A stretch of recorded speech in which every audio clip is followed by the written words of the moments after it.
Welcome to the Tech Egg. Don't get scrambled. Enjoy the video. You start by preparing the phone and car. Make sure Android Auto is updated and your phone is unlocked. Once done, enable developer options inside Android Auto settings so advanced features appear. Then connect via USB or confirm wireless pairing. This establishes the communication channel you need. Do this now because without developer options, you cannot access the required display controls. As you proceed, keep the car parked and ignition on.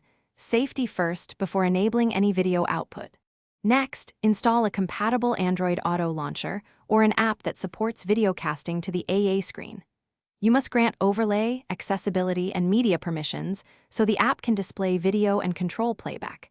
This is why permissions are critical. Once permissions are granted, open Android Auto settings and choose the custom launcher as the default experience so it replaces the stock UI.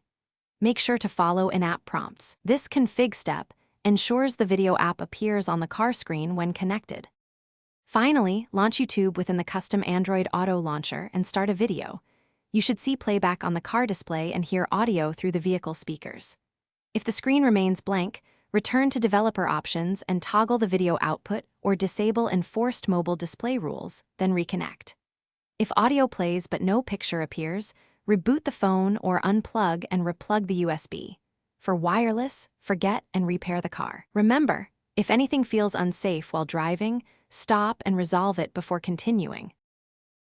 Thanks for watching. Consider subscribing if I helped unscramble your problems.